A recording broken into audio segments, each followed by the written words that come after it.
Hello and welcome. Let me ask you something. Can you imagine being so famous that both the mafia and the president know your name? And both want something from you. Frank Sinatra wasn't just a singer, he was a storm. One minute he's singing love songs that make people cry, and next he's smashing furniture because someone betrayed him. He had it all: the voice, the women, the scandals, the comeback, and then the crash.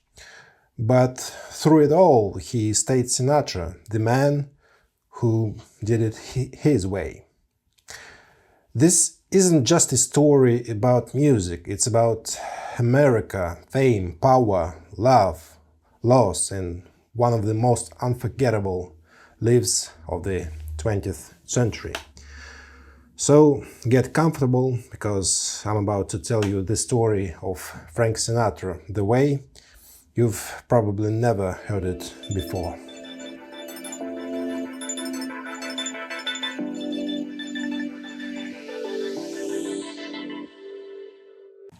Right, unexpectedly high.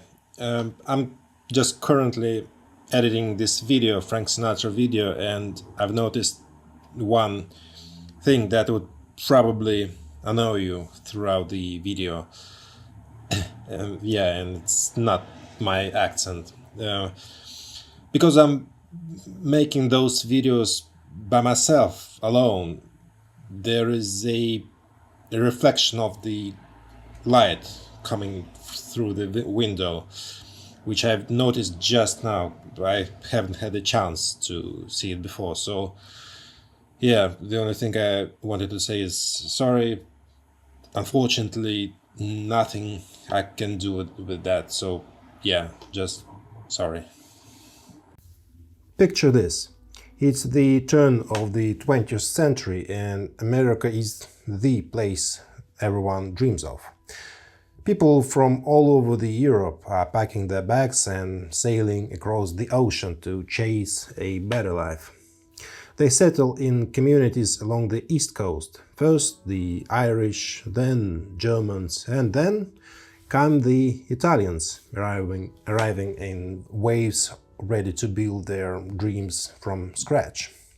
Among these hopeful immigrants was Antonio Martino Sinatra.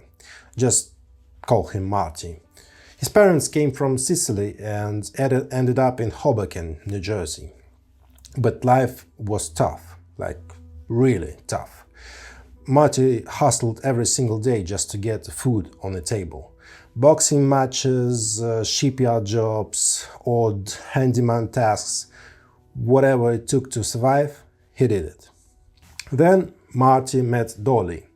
Real name Natalina Garavento, but everyone called her Dolly because, well, honestly, she was as pretty as a doll. Dolly's family was a bit better off. They came from northern Italy and managed to settle comfortably. She was educated, charming, and exactly the kind of woman Marty dreamed of. In 1913, Marty and Dolly tied the knot. Life was finally looking brighter. Fast forward to December 1915, Dolly is pregnant and suddenly goes into labor, right at home. There was no time for hospitals. It was a nightmare scenario. The baby was stuck and things got serious fast. The midwife had to literally pull out the newborn with forceps, leaving him with scars and damaging his eardrum. The situation was desperate. Dolly almost bled out and the baby wasn't breathing. Everyone panicked, except for Sinatra's grandmother. She took control, placing the baby under the cold water. Miraculously, it worked. The baby gasped for air and cried, his very first sounds echoing through that little apartment. Those were the first notes from one of the greatest voices the world would ever hear, Frank Sinatra. After that brutal and terrifying birth, the doctors had devastating news for Dolly. She would never be able to have children again. the scared little baby she held in her arms. That was her only child. And they named him Francis, or simply Frank Sinatra. Fast forward to 1917, little Frank is just 2 years old when the United States entered World War I. Around the same time, the country goes dry, alcohol is banned, and guess what? Where the most people saw a crisis, Frank's parents saw opportunity. Dolly, sharp and educated, opened an underground bar. Marty, he got involved guarding bootleggers' trucks. It was risky, yeah, but also profitable. And who was behind all of this? The Italian mafia, of course.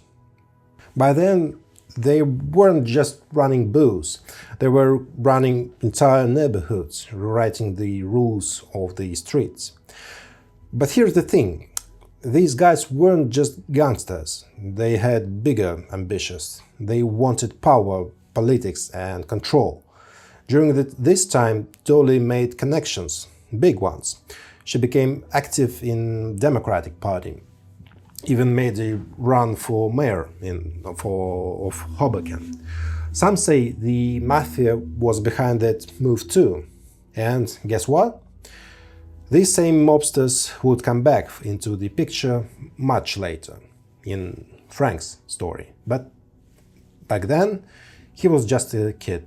While other Italian immigrant kids shared everything, clothes, food, even shoes, Frank was in a different league. He was an only child, which meant every toy, every treat, every brand new outfit was just for him. He always looked sharp and he always had cash in his pocket, thanks to his parents and grandma. The Sinatras did well, like really well. So well, in fact, they managed to buy a 3-story house and even a car. In the 20s, that was a next level. Now let's talk about school. Was Sinatra a straight A student? Not even close. He barely went, most days. He skipped classes, wandered the streets with his friends, or hopped over to New York City for fun. Then he would come home, flash his charming grin, and tell his parents everything was just fine. And they believed him for a while. But it wasn't all ditching school. There were 2 things Sinatra took seriously: dances and girls. This guy never missed a party. He was a total style icon, even as a teen. Suits, slicked hair, confident smile. He looked like a star before even he became one. And the girls? Oh, he noticed every single one. At dances, he'd make sure that to charm as many as he could. And here's the fun one. Every time he and his friends bought sandwiches, Frank would say, "No onions." "Why?" his friends eventually asked. And Sinatra just said, "What if I have to kiss a beautiful girl today? I'm not taking that chance." Calculated, charming, that was young Frank in a nutshell. Eventually, the lies and skip classes caught up with him. He got kicked out of school in his senior year. But instead of being ashamed, Frank used it as a turning point. He told his parents, "I don't want to be a worker, I don't want to be a businessman, I'm going to be a star." Bold, right? Well, his parents didn't think so.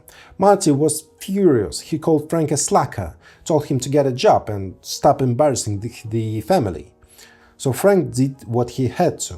He worked the docks, then in publishing, holding the books all day, every day, and he hated every second of it. Eventually, Frank had had enough. He quit both his dock job and the publishing gig, throwing up his hands and declaring, "I'm never doing that again." Bold move, right? But Marty didn't see it this way. He looked at his son and said, "If you won't work, you won't live here." Boom! Kicked him out. And what did Sinatra do? Did he beg to stay? No. He smiled, packed his things, grabbed what little money he had saved, and headed to the only place he believed his dream could come true, the place where skyscrapers touched the clouds, New York City. Now picture this, New York in the 30s. You've probably seen those grainy black and white clips in documentaries or old films. The city was buzzing. Broadway lights, jazz clubs on every corner, cabarets, dinners, flashy signs, music drifting through the streets. Even the Empire State Building was under construction, symbolizing ambition itself. This was the beating heart of America's cultural life. And Frank? He drove right in. Like so many dreamers before and after him, he thought he would conquer the Big Apple overnight. But here's the thing, New York doesn't give you anything for free. He knocked on every door, wandered through clubs, hung around theaters, asked for auditions, for chances, for any opportunity at all. But what did he get? Nothing. No gigs, no contracts, no breakthrough.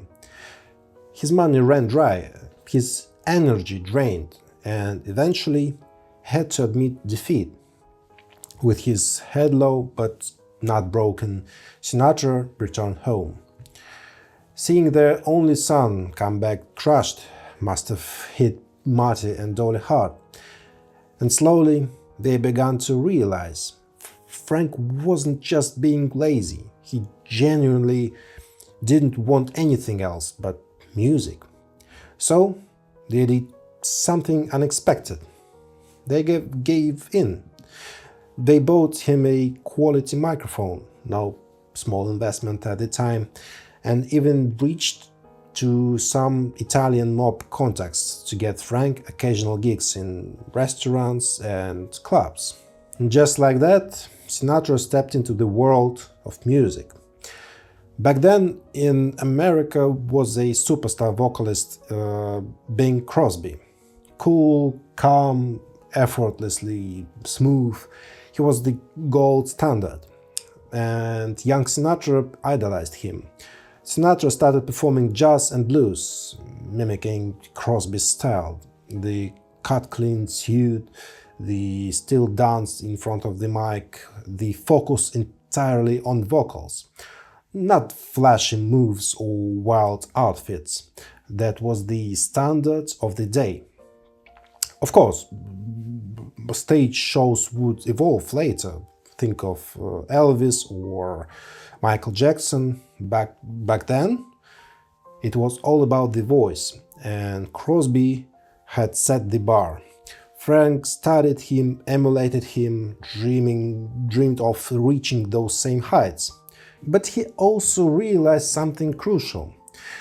He couldn't just be a copy. To truly break through, he needed to find his own voice, his own charm, his own Sinatra style.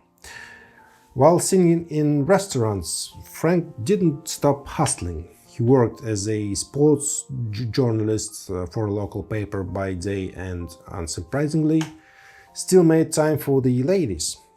In 1933, he met her, Nancy Barbato. She was beautiful, smart, and instantly charmed by Frank's confidence and warmth. Their connection was instant. He told her about all his dreams, his obsession with music, his plan to become the biggest star in the world. And Nancy, she didn't laugh. She believed him. She looked him in the eyes and said she would walk that road with him. Sounds like a scene from a movie, right? But that wasn't a movie. That was a real life. The beginning of something big. Right, 1935. This is where things start rolling. Frank finally caught his first break on a popular radio show called Major Bowes. Think of it as a early version of America's Got Talent, but in 30s. He joined the vocal group called the Hoboken Four, and boom, they hit the road, touring the country. But you know what became obvious real fast? There was only one true star in that group. You guessed it right. Frank. He had the smile, the voice, the moves. Girls in the audience screamed for him, not for the group. Even Sinatra himself knew it was only a matter of time before he went solo. But here's the thing, he was smart. He understood that the tour gave him radio time, media attention, and a growing name. So he stayed just long enough for people to start recognizing him. And then he peaced out. Classic Sinatra's move. After leaving the group, Frank started singing solo at a local restaurant, but he wasn't just singing, he was plotting. He took diction lessons to smooth out his Italian accent and acting classes to prepare for the spotlight he knew would eventually find him. And that's the thing about Sinatra. Even back then, he wasn't hoping to be famous, he was preparing for it. By 1937, he was singing on the radio weekly, thanks to little help from a relative of his girlfriend, Nancy Barbato. And yes, they were still together. But let's be real, having a girlfriend never stopped Frank from, well, being Frank. One day he met a girl named Nancy Venturi.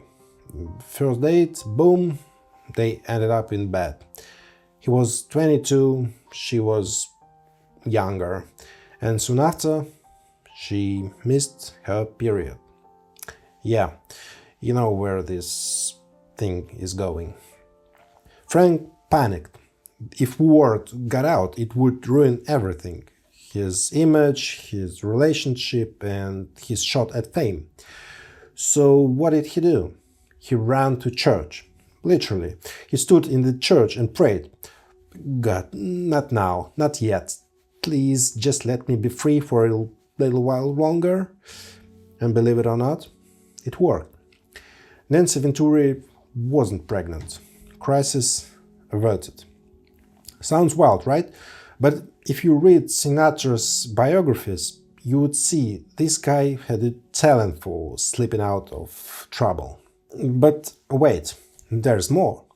Soon after, Frank started seeing another girl, Tonya. At first, it was just the usual story, flirt, date, move on. But Tonya, she had another plans. She decided Frank was going to marry her. When he didn't, obviously, she followed him everywhere and eventually filed a police report claiming he had left her pregnant after promising marriage. Yep, Sinatra got arrested. But here's the twist. She was already married, so the case was dropped just as fast as it started. Still, the damage was done. Nancy, his Nancy, found out about everything. Frank had to come clean. All the affairs, all the lies. He looked her in the eyes, promised to change, and somehow she forgave him. In February 1939, Frank and Nancy tied the knot. Soon after, Nancy was pregnant, and this time, for real, no more prayers. And as his personal life settled somewhat, his music career took another leap. That same year, Sinatra joined a new band, this time with the legendary Harry James. Frank was the lead vocalist. His voice had matured, his stage presence was polished, and those acting and diction lessons, they paid off. Frank Sinatra wasn't just dreaming anymore. He was standing to become the man he always knew he could be. On tour with a Harry James band, Frank met someone who would change everything. Tommy Dorsey. Dorsey ran a bigger, hotter, better paying band. The guy was a legend in the big band scene. And guess what? He offered Sinatra a spot. Harry James turned out to be class act. No drama, no guilt trips. He shook Frank's hand, thanked him for a time together and let him go. But oh man, Dorsey. Different story entirely. Tommy Dorsey was a classic old-school producer type. The kind who always made sure the house got paid first. He offered Frank a contract that was, well, honestly brutal. Sinatra had to give up a third of all his income for life, even if he not in the band. Let that sink in. A third. Forever. Frank hesitated, wouldn't you? But in the end, he signed it. Why? Because he knew Dorsey could take him to the next level, and he needed money to support his growing family. So he took the deal. He stepped into the much bigger stage. With Dorsey's big band, Sinatra toured coast to coast, playing in the hottest clubs in America. And the crowds, they went wild, especially the ladies. When Frank took the stage, it was screams, swearing, the pure chaos. The guy wasn't just a singer anymore, he was a phenomenon. In 1940, while Frank was performing in New York, his first daughter was born, Nancy Jersey. But Sinatra wasn't there, he was too busy chasing his dream. And honestly, that would become a pattern. Also in 1940, Frank made his first big screen appearance in the musical comedy Las Vegas Nights. He performed I'll Never Smile Again with Dorsey's band, and the audience noticed. By 1942, Billboard named him Vocalist of the Year. And at this point, Sinatra knew it was time to go solo again. He started recording solo tracks quietly and told Dorsey he planned to leave within a year. That same year, Sinatra performed at the Paramount Theater in New York City. And let's just say it was madness.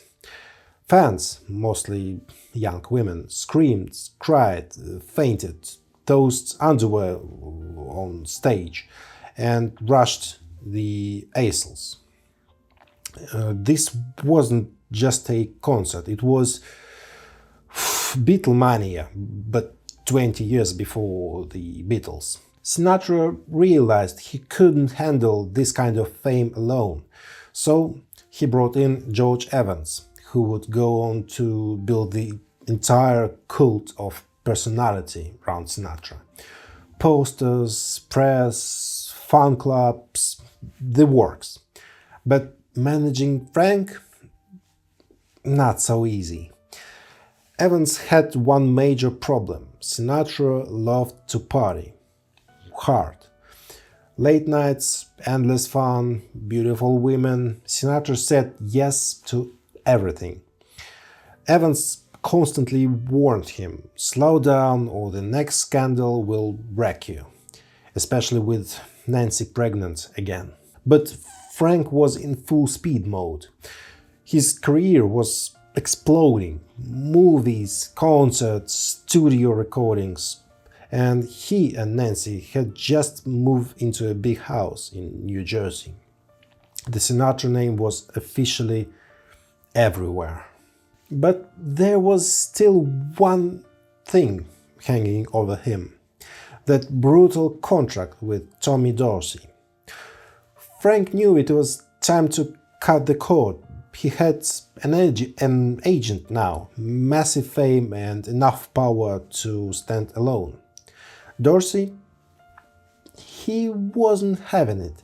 He told Sinatra he could leave, but that cut off the income? That was his forever. Well, Frank didn't take it lightly. He launched a media campaign accusing Dorsey of extortion. Headlines blew up. Then, according to some legends, a few gentlemen in trench coats and hats paid Dorsey a friendly little visit. They spoke with thick Italian accents, suggested that 12 grams of lead was not good for a man's health. And just like that, Dorsey tore up the contract. It was official. Sinatra was out, on his own, free from Dorsey, free to do things his way. This was the start of something huge. He wasn't just a singer anymore. He was becoming a legend. Remember that whole situation with Tommy Dorsey's contract magically disappearing? Yeah, people noticed. Even without social media, Instagram, Twitter or TMZ, word got around. How did Sinatra get out of that deal so easily? Folks started whispering. And the answer that kept coming: the Italian mafia. Now, did Frank ever admit to anything? No. But let's be honest, people were connecting the dots, and maybe for good reason. You might be thinking, wait, what? Why would the mafia care about an artist? That's a fair question. Let's break it down. Mobsters, for all their toughness, crime and power games, were still people. They liked the same things regular folks do. Fame, music, good party, and most importantly, being surrounded by the crowd. Imagine being a mob boss. You've got money, respect, the best suits. What's missing? Entertainment. A famous crooner serenading your girlfriend at the birthday. That status. It was the same in every country, in every era. Even Duke Ellington once got flack for performing at mob-owned clubs. It was just part of the scene. Jazz, blues, swing, all of it lived in nightlife, and the nightlife often belonged to the mafia. So singers and mobsters shared space, restaurants, resorts, casinos. You didn't have to be in the mafia to be around the mafia. But Sinatra, he stood out. They loved him, like really loved him. Sure, later on Elvis would become a national obsession, but when Elvis died, who was still standing? Frank. He knew the politicians, the mob guys, the businessmen. He was the guy who could be a Hollywood after party one night and shaking hands with the senator the next. And if the producer was messing with you, suing might take years, but a visit from the nice, well-dressed gentleman with Italian accents and quiet threats, problem solved, fast. So yes, Sinatra was connected deeply, but was he one of them? No, he wasn't a made man. He didn't do jobs, but he absolutely had friends in dark places, and they had his back. There were even rumors that he once flew to Cuba with a suitcase of cash to help finance a mafia-run casino. Another time he was allegedly caught with the suspicious amount of money at an airport. Did he do all of that? Well, maybe not, but one thing's for sure. They knew him, he knew them, and they were close. While all of this was swirling, Sinatra's personal life kept evolving. In January 1944, he and Nancy welcomed a new baby boy, Frank Jersey. Pretty poetic, right? A son named after dad and a daughter named after mom. One big happy Sinatra family. Also in '44, Sinatra signed a movie deal with Metro-Goldwyn-Mayer. The studios couldn't resist. He had the voice, the charm, and now the fame. So the Sinatra packed their bags and moved to Los Angeles. Frank bought a luxurious home fit for the rising Hollywood elite. From this point on, Sinatra had it all. Money, women, screaming fans, lead film roles, magazine covers. But there was one dark cloud looming. While Sinatra's star was rising, the world was at war. World War II was raging, and unlike many other celebrities and young men of his age, Frank had zero interest in going to the front lines. By the mid-40s, World War II, it was in full swing, and young men across America were being drafted and sent overseas. And then there was Frank Sinatra, singing, dancing, acting, thriving naturally. People started asking, wait a second, why isn't he in uniform? The public, especially the male population, wasn't too thrilled. Why do we get sent to the trenches while this guy, playing movie roles and charming women? Frank tried to explain it all. He claimed he had a torn eardrum, a leftover injury from his difficult birth. He insisted he simply wasn't medically fit for the service. Eventually, the draft board summoned him for a full exam. And the verdict? Unfit for duty, officially.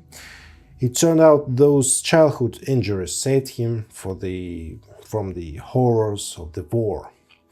But the public still wasn't buying it. The pressure was real. To cool things down, Sinatra had to make a smart move, or two.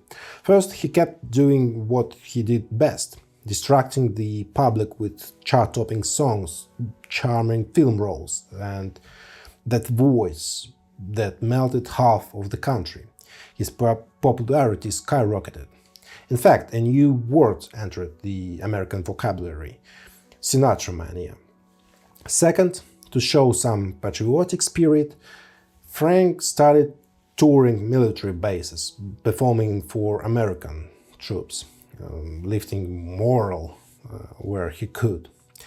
It was a solid gesture, but this is Sinatra weren't talking about. He couldn't keep his mouth shut for long. After one of those morale-boosting concerts, Sinatra made a classic Frank move. He casually told a group of reporters that the shows were poorly organized and disappointing. Boom! Another scandal. The headlines lit up. Soldiers are dying, and Sinatra's whining about the sound system. His managers scrambled again to smooth things over. Being Frank's publicist back then? No, not a relaxing job. But 1945 brought a major turning point. Frank starred in a short film called The House I Live In, directed by Marvin Leroy. In it, he played himself delivering a message against racial and religious segregation in America. It was bold, it was different, and it hit home. The film earned glowing reviews, even won a special Academy Award for its social impact. Right after the film's release, some public figures branded Sinatra as a communist.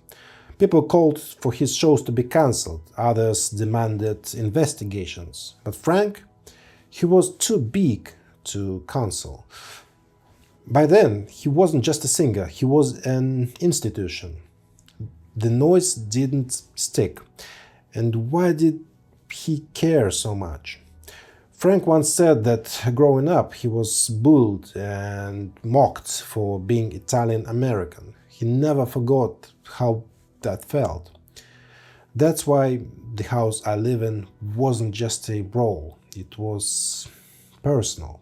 By the mid to late 40s, Frank Sinatra had it all: fame, fortune, fans, a huge house, and a growing family. But there was one thing Frank couldn't control: his love for women. Scratch that, his addiction to women. Each new affair, like a Category 5 hurricane. His latest affair, actress and singer Marilyn Maxwell. Now, here's the twist. Frank wasn't even trying to be discreet anymore. He flat out told Nancy, "I'm going to New York on a date. I want a divorce." Nancy, ever the queen of composure, said no. She knew Frank, she knew his pattern. He would fell hard, burn bright, and come crawling back. That's how it always went. But Nancy wasn't naive, far from it. She played her own game. She had Sinatra's agent, George Evans, handle the situation. His method? Warn the mistress. Remind them about that clause in Frank's contract. Maintain a decent public image. Result? Marilyn Maxwell vanished from Sinatra's life almost overnight. But Frank didn't stay single for long, not even emotionally. Next up, Lana Turner, Hollywood bombshell, already twice divorced, mother of a child, and yes, she's famously kept a double bed in her dressing room for, let's say, special visitors. Naturally, Sinatra became a regular guest. Evans once again tried to pull the bed for your image. She laughed in his face. "Darling, my image is scandal," she said. Frank was still married, but he wasn't slowing down. He pushed for divorce again and again. Nancy refused. Sinatra once famously said, "I love women very much. I admire them, but like all men, I don't understand them." In 1947, Nancy got pregnant for the third time, but this time she didn't want the baby. She was exhausted, emotionally, mentally, spiritually, from Frank's constant affairs and betrayals. But Sinatra insisted he didn't want an abortion, he wanted another child. And what did he do to support her? Did he stay by her side? Help her through the pregnancy? No. He flew to Cuba. And then, oh boy, came one of the biggest PR disasters of Sinatra's early career. A photo leaked to the press showing Frank Sinatra sitting next to some of the most powerful mobsters in the world. Front and center, Lucky Luciano himself, the godfather of modern organized crime. The headline practically wrote itself. Journalists later claimed that this wasn't just a dinner. This was a full-blown mafia summit where the heads of the Italian underworld gathered to re-elect Luciano as the boss of all bosses. When Sinatra returned to the States, he walked right into a media storm. Reporters bombarded him. "Frank, what were you doing in Cuba? Were you meeting the mafia?" And Sinatra, he just smiled. It was just a lunch, pure coincidence. Yeah, sure, Frank. Nancy met him at the door and told him the truth. She had gone through with an abortion. Frank was shattered. He blamed himself for the rest of his life. Truly, that moment haunted him until the final days. All the women, all the mistakes, all the selfishness, and now the child had never met. And if that wasn't enough, Sinatra's career began to crumble. The scandals had caught up to him, and headlines weren't about The Voice anymore. They were about affairs, outbursts and mob rumors. No more fainting fans, no more sold-out shows. His records gathered dust, his films tanked. The magic, it was gone. He went from being America's voice to a walking tabloid punchline. Once a star vocalist, now a scandal magnate who can't even get a divorce. Harsh, but true. Then, just as things seemed completely hopeless, Nancy got pregnant again. In 1948, she gave birth to their third child, a daughter named Tina Sinatra.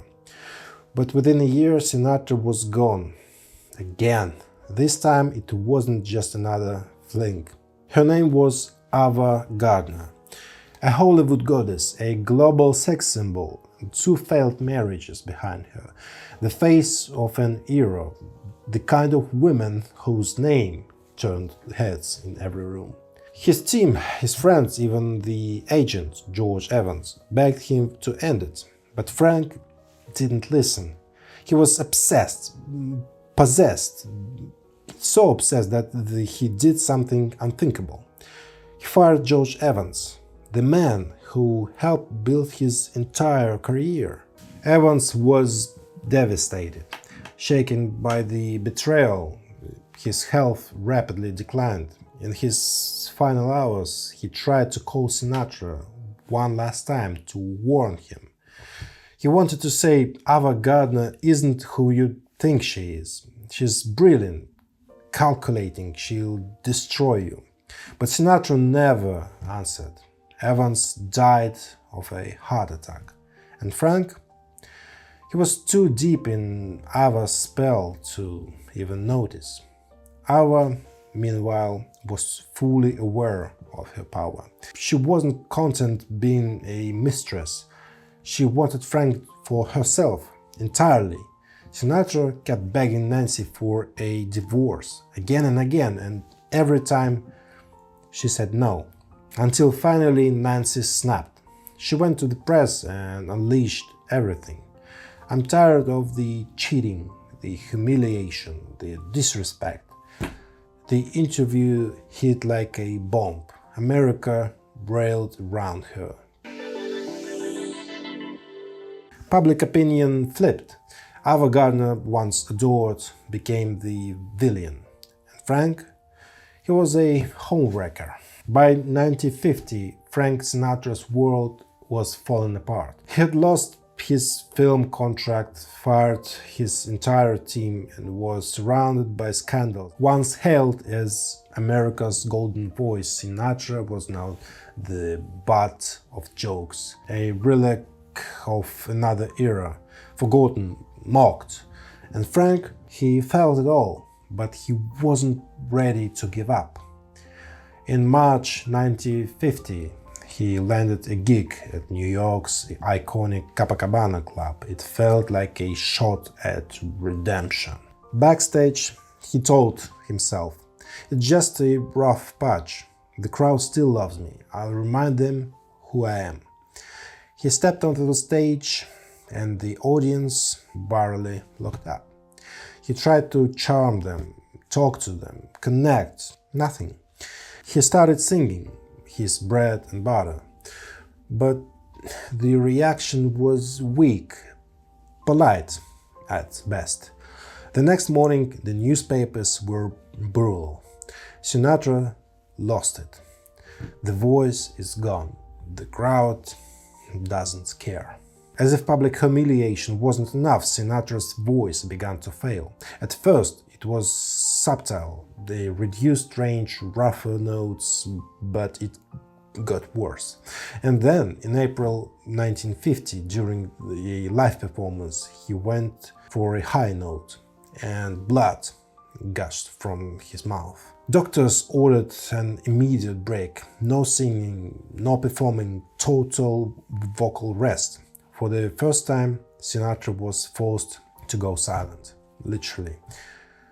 Trying to recover in peace, not an option. Soon he heard whispers. Ava Gardner now filming in Barcelona and having an affair. Frank jumped onto a plane to Spain. "Is it true?" he asked. Ava smiled. "What is it to you? You came to me anyway." Their relationship, pure chaos. Frank swallowed pills, inhaled gas, put a revolver to his head, and not just once. The blogs were full of rumors of suicide attempts, breakdowns, deep depression. No one, not fans, not friends, not even Ava, could understand why they stayed together. But they couldn't let go. Even Nancy, his wife and longtime protector, had finally had enough. She signed the divorce papers. And in 1951, Sinatra and Ava got married.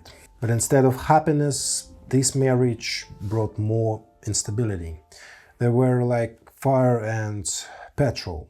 Passion, fights, drama, public scenes, and private breakdowns. Meanwhile, Sinatra's career took its final blow. In 1952, Columbia Records dropped him. His songs weren't selling.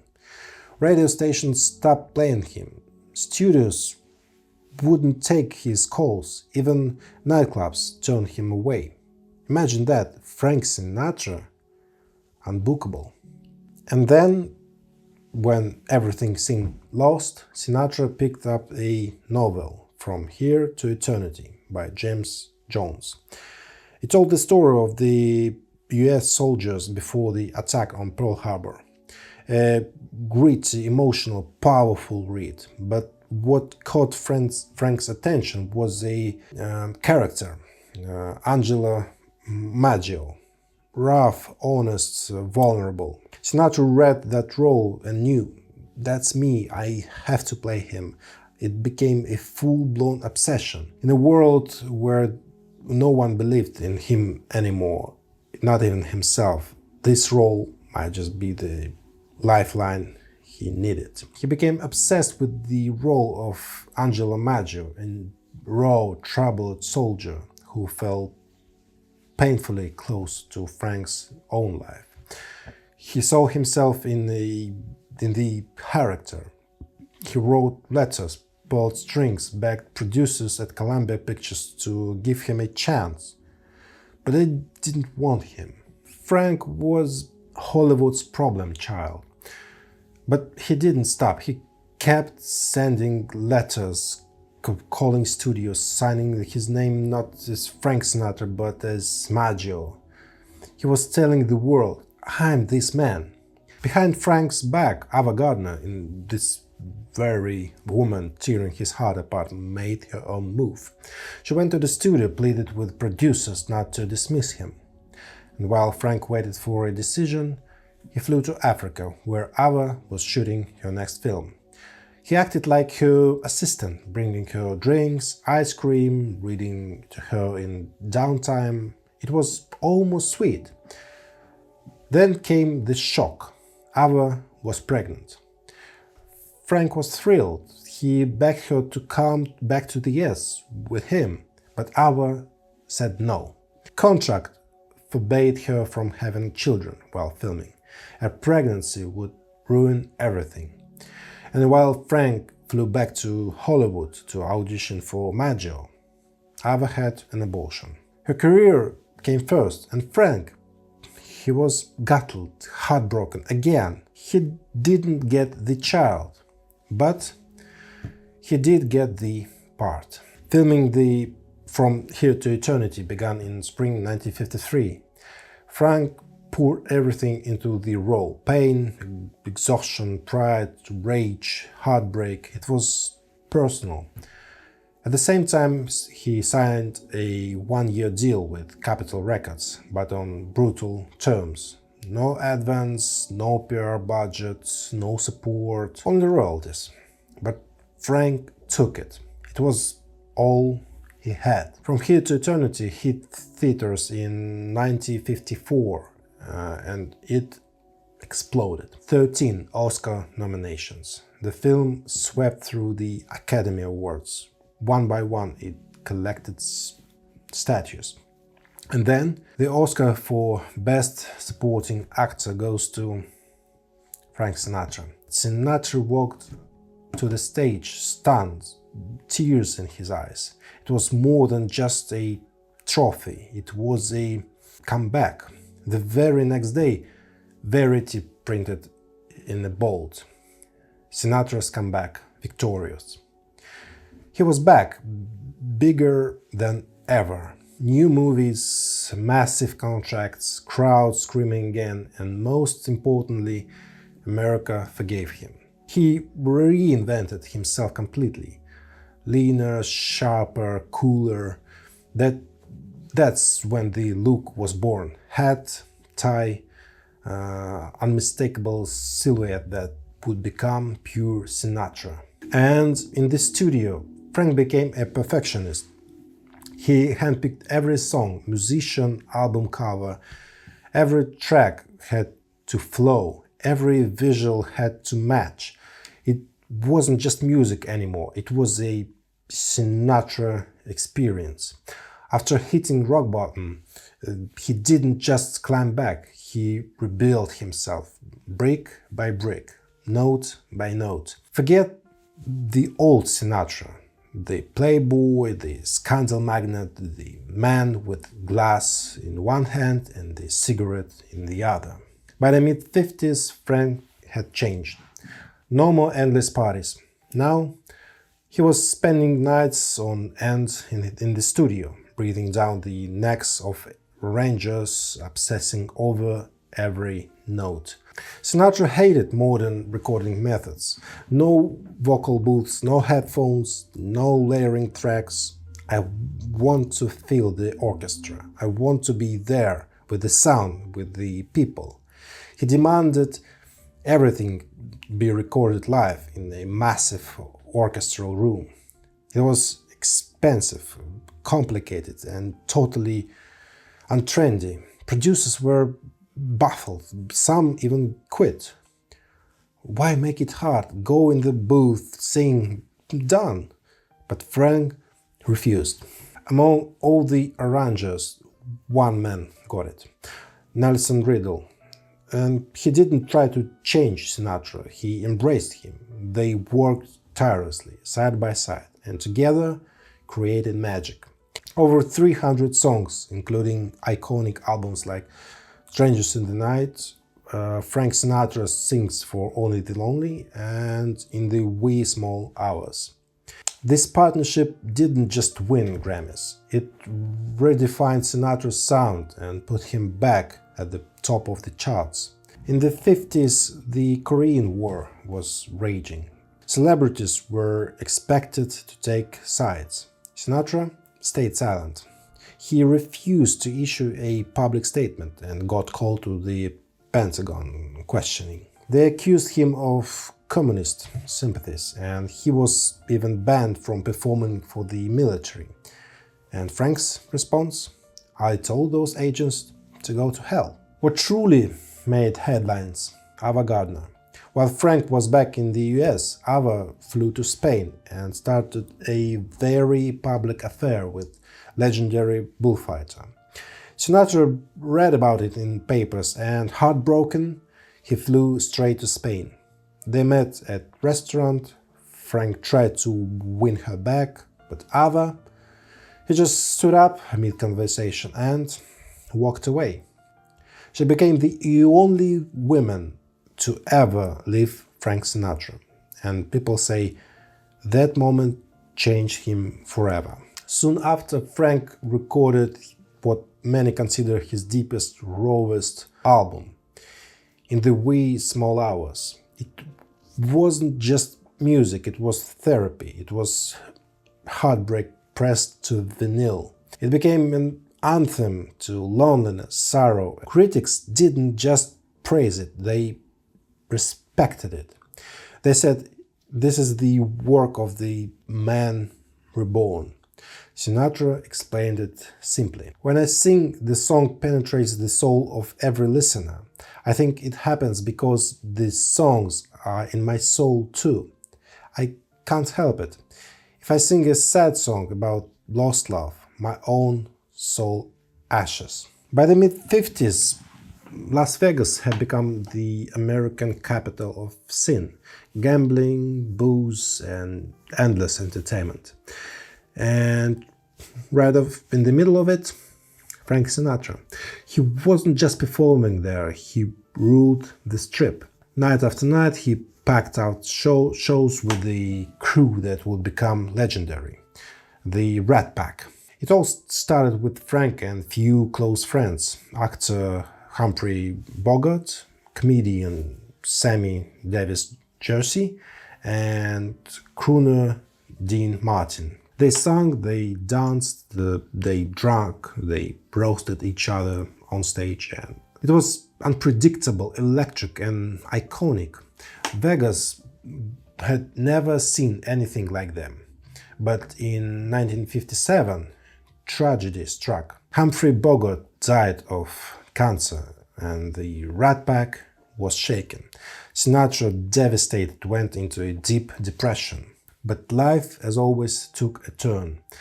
That same year, Frank fell for Bogart's widow, Lauren Bacall. They even announced their engagement. But this is Sinatra we're talking about. And soon enough, he was chasing skirts again. The wedding called off. Back then, people joked, Sinatra's been with every woman in America, married, single, or first lady. Was it true? Maybe not, but the myth added to the man. Sinatra was the rock star before the term even existed. He launched his own record label, Reprise Records. At first it was just a place for Sinatra and his close friends to release music, but Frank had vision. He realized that to compete, he needed younger talent. So what did he do? He convinced none other than Elvis Presley to sing with him. One stage, two icons. Old school cool meets rock and roll. The TV special shattered rating records. It was a generational handshake and a marketing masterpiece. Sinatra didn't stop there. He got his hands on a film script that he loved. He bought the rights, chased the studio, handpicked the director, and then he called the boys. Dean Martin, Sammy Davis, and of course Frank Sinatra himself. In 1960, Ocean's 11 hit theaters, and it was a smash. The Rat Pack was back, cooler, funnier, sharper than ever. Audience ate it up, and Sinatra was no longer just a singer. He was a producer, a force. On the wave of success, Sinatra and Martin bought their own slice of Vegas. The Cole Never Lodge, a casino tucked between Nevada and California. Money started pouring in, but there was a catch. Turns out the real owners behind the scenes were none other than the mob. Frank and Dean, they were like faces, the charm, the credibility. They had someone else was pulling the financial strings. And once again, the headlines screamed. Sinatra and the Mafia reunited. In the early 60s, politics came knocking on Frank Sinatra's door, literally. John Kennedy, then a rising star in American politics, flew to Las Vegas, not for campaign strategy, but to spend time with Sinatra. Their connection was electric. Sinatra believed in Kennedy, his youth, his charisma, his promise. He even reworked his song High Hopes into a campaign jingle. It became the unofficial anthem of JFK's presidential run. But there was one more going on behind the scenes. According to some rumors, Sinatra served as a middleman between the Kennedy family and the Mafia. In '61, Kennedy won. But almost immediately, accusations of election fraud filled the air. Sinatra found himself stuck in the middle. The mob felt betrayed, the hit didn't let up, and the Kennedys, now in power, distanced themselves fast. Things came to a head in March '62. JFK was scheduled to visit Palm Springs, and Sinatra, ever loyal, had a guest house built just for him. But the last moment Kennedy chose to stay elsewhere, specifically with Bing Crosby. It was a message, loud and clear: we're done. Sinatra went ballistic. He smashed furniture, tore up the guest house, furious, yes, but more than anything, heartbroken. He had lost his influence, his access, and his friend. Worse still, Sinatra himself came under FBI surveillance. According to some accounts, Sinatra struck a quiet deal. To avoid legal trouble, he began cooperating with the FBI, feeding them information about his underground friends in exchange for clearing his own name. Whether that's fully true or not, the timing speaks volumes. And Sinatra, he responded in the only way he knew how, through performance.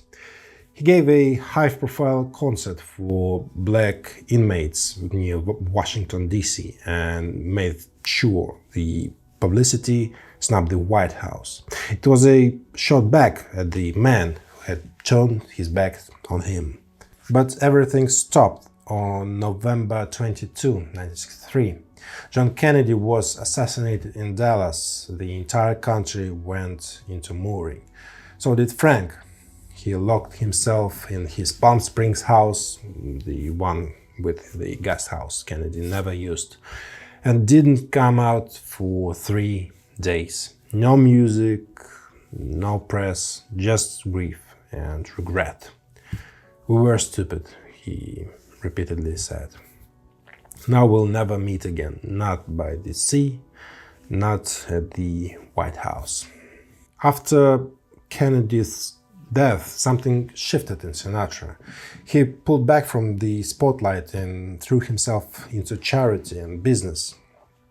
He produced films and albums, he invested in charter airlines, he donated millions to children's hospitals and shelters. He supported the black community with benefit concerts and public backing. During one of his many benefit performances, Frank Sinatra took the stage and publicly declared the support for Martin Luther King. It was a powerful moment. As Sinatra sang Almond River, his deep, emotional voice filled the hall, and Dr. King himself cried. It felt like Sinatra had finally found his balance, his voice no longer just an instrument of fame, but one of meaning. But peace for Sinatra never lasted long. In December 1963, disaster struck. Sinatra's son, Frank Sinatra Jr., was kidnapped from a hotel room. Sinatra, who had rarely been present in his children's lives, now desperate to save his son. The first person to call? Robert Kennedy, then Attorney General. He offered his help and promised the FBI would act fast. Immediately, suspicion turned toward the mafia. Some believed they were retailing, punishing Sinatra for allegedly cooperating with FBI. The kidnappers called Sinatra, but they told him he had to call them back from a payphone. And while Sinatra was in the middle of one of those tense, nerve-wracking calls, he ran out of dimes. The line went dead. Sinatra panicked, begged for another chance. Minutes passed, then the phone rang again. The kidnappers demanded $240,000. Sinatra didn't hesitate. He emptied his account and paid the money. Soon, his son was found alive, locked in the trunk of a car. And the news exploded. Every major TV channel covered the story. The nation watched it unfold in real time. The FBI arrested the kidnapper soon after, Barry Keenan, a former classmate of Sinatra's daughter, Nancy. He had literally flipped through a yearbook looking for rich kids, and when he saw Nancy, he realized she had a brother. Just like that, he had chosen Frank Dorsey as a target. Keenan was later declared mentally ill, and Sinatra, from that day forward, he always had a few dimes, in case he ever had to make another urgent call from a payphone. After the incident, something changed in Frank. He grew closer to his kids. He turned to repair the emotional distance, to reclaim the time lost to fame, women, and work. And his children, they saw it. They saw their father step into danger to save his son. They saw him became a real dad. And for the first time, they called him a hero. Frank was 50 years old, world famous, wealthy, worn, and then he met Mia Farrow, a rising actress from Peyton Place. He was just 20. They tried to keep the relationship under wraps, knowing exactly how the media would react. For a while, it worked. But then they took a cruise around the Cape of Good Hope, and their yacht was surrounded by a swarm of press boats. The next morning, every paper in the country ran the story. Sinatra dating young starlet. His kids, they just shook their heads. That hasn't changed. In 1966, Esquire magazine sent a journalist, Gay Talese, to make a profile on Sinatra. Talese flew to Los Angeles, met Frank's manager, only to be told that Sinatra had a cold and he wouldn't give an interview. The truth? Frank didn't want any more attention. He didn't want to talk about headlines. He didn't want more gossip. He just wanted to quietly marry Mia Farrow. Talese set up a camp near Sinatra's home. He spoke with drivers, waiters, hotel staff, security, anyone who could ever been in Frank's orbit. And then, in April 1966, Esquire dropped a bombshell. Frank Sinatra has a cold. It wasn't just an article, it was a portrait of a legend on revealing. The public ate it up. Sinatra furious, but no scandal was ever enough to stop Frank from doing what he wanted. He and Mia Farrow get married anyway. Their relationship was rocky from the start. He was 50, she was 21, the world couldn't stop talking. And when Sinatra wanted her to star in the detective film with him, she agreed at first. But then Roman Polanski called. The role, Rosemary's Baby. Mia said yes. Sinatra responded in the most Sinatra's way possible. He sent his lawyer to the set with divorce papers. By the late 60s, Sinatra's once endless spotlight began to dim. He wasn't making headlines with new music, movies, or even scandals. He wasn't controversial anymore. He was starting to feel dated. Rise of hippies, psychedelic rock made him uncomfortable. And in 1969, his father passed away, pushing Frank into a deeper depression. He tried to stay relevant. He released 2 albums, A Man Alone and Watertown. Both albums flipped. The legend was fading. But then, in that same year, Frank Sinatra recorded a song that could define everything he was. A song wasn't just a hit, it became his legacy. My Way. Lyrics by Paul Anka, music Claude François Ballade, but the voice, the soul, all Sinatra. It was his story in the first person, a man looking back, telling the world, I lived, I failed, but I did it all in my way. It wasn't just a song, it was a confession, a final blow, a personal anthem that resonated with the world. On June 13, 1971, under the warm California sky, Frank Sinatra walked on stage at his farewell concert in Los Angeles. The guest list, unbelievable. Ronald Reagan, Henry Kissinger, and the entire Hollywood elite were in the crowd. It wasn't just a concert, it was a cultural event. Frank performed a set of his most iconic songs, musical milestones of a life lived out loud. I've Got You Under My Skin, I'll Never Smile Again, That's Life, My Way. By the final notes, many in the crowd were in tears. Although he had left the spotlight, Sinatra didn't fully disappear. He still gave the occasional private concerts, recorded new songs, and released music for his loyal fans. Eventually, he married Barbara Marx, a former model, and she would become his fourth and final wife. And even this chapter came with drama. Barbara demanded that Sinatra cut ties with the family, focus only on her, and live a quieter, more exclusive life. And Frank, he mostly shrugged it off. Those close to him noticed something different. He had burned out. The fire wasn't completely gone, but it's no longer roared. He just wanted peace. But one thing still got under his skin: The Godfather. When the film was released, Sinatra saw red. Why? Because a certain character, Johnny Fontane, a crooner backed by the mafia, handed roles and protection clearly modeled after Sinatra.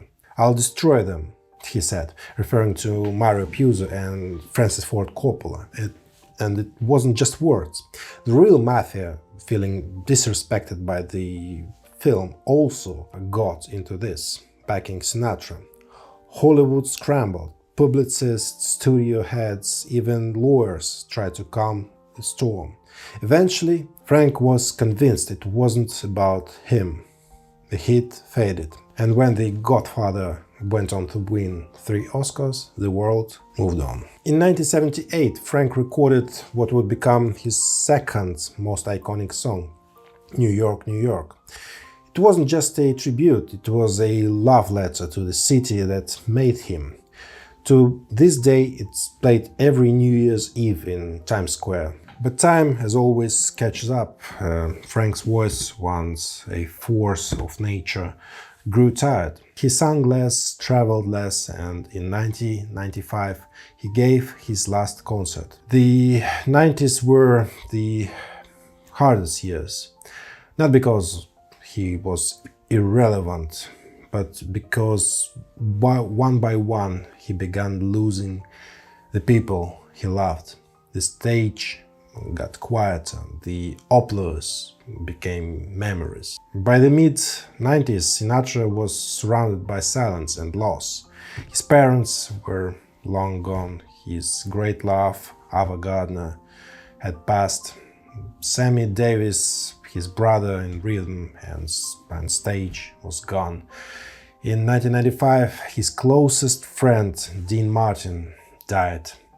After Dean's funeral, Frank looked around and knew he was next. After 1995, Sinatra was in and out of hospitals. Heart attacks, high blood pressure, arrhythmia.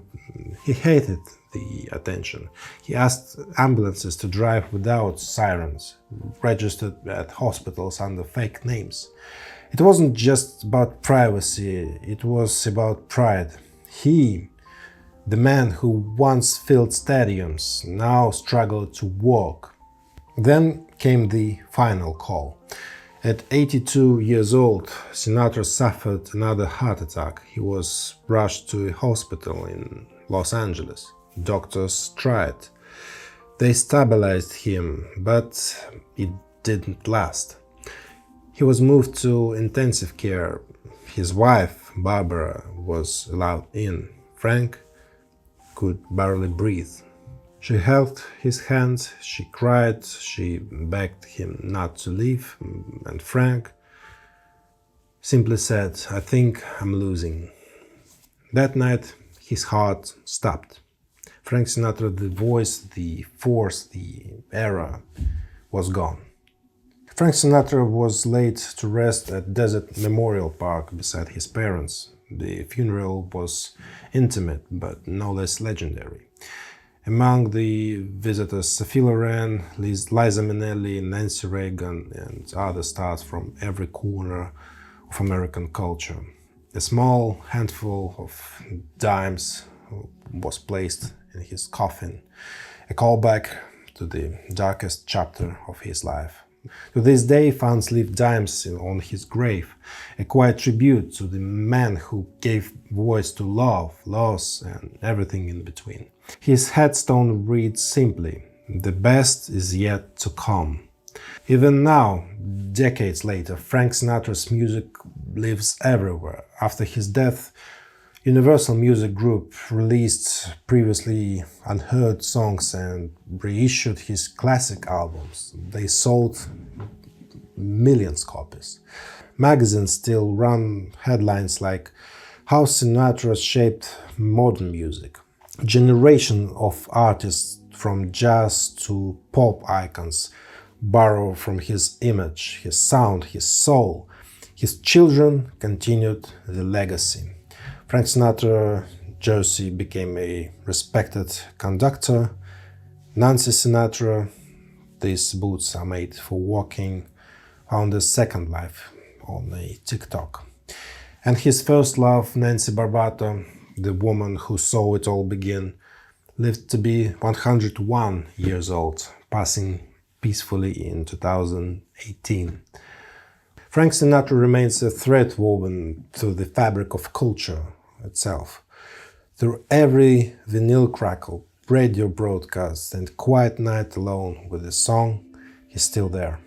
This was the story of Frank Sinatra. Thank you. Good night.